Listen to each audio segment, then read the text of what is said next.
But today's not about you and your small beard. Today's about our boy over here, Cory Sandhagen. Cory Sandhagen. He just came off a huge war. Yeah. Wish I would have won.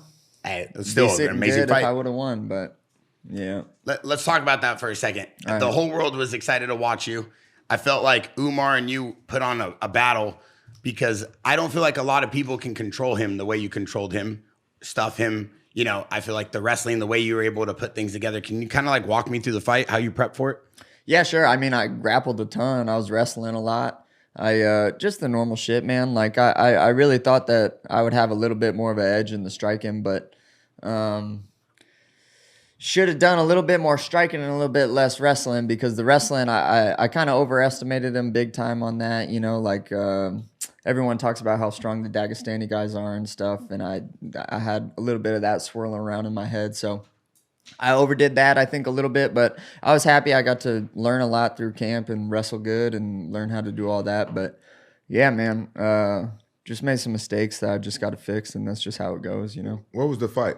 It was in Abu Dhabi. Oh, it was in Abu Dhabi? Yeah. Do you think living in Denver give you an advantage with like cardio and stuff? Yeah, with the air, for sure. When I go down to sea level and stuff, I feel like a superhero. Yeah, I just like, I mean, I get tired, but I don't get like tired like I do in Denver. Yeah. You know, right? 'Cause you used to train in Denver? Yeah, I trained there for like one fight, and I used to go to Big Bear, so I know the advantage. Yeah.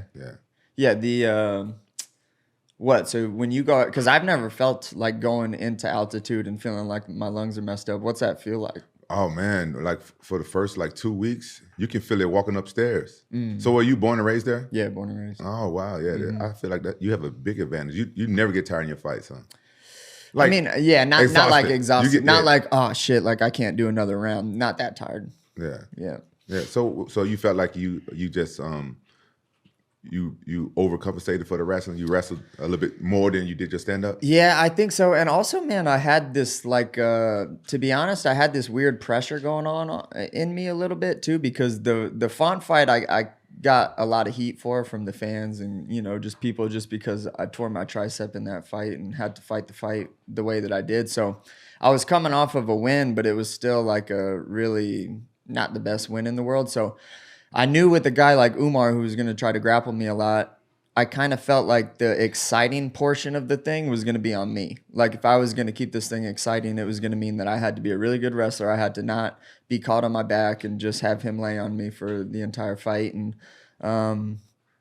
And yeah, so I felt that pressure a little bit. It kind of translated over into striking too, where I wasn't really striking like myself either. I was kind of trying to like hit him a little bit too much, which is a really good way to not hit someone that's of that caliber. So I think a little bit of it was that, but I think I'll get another shot at him. So, I mean, it's all good.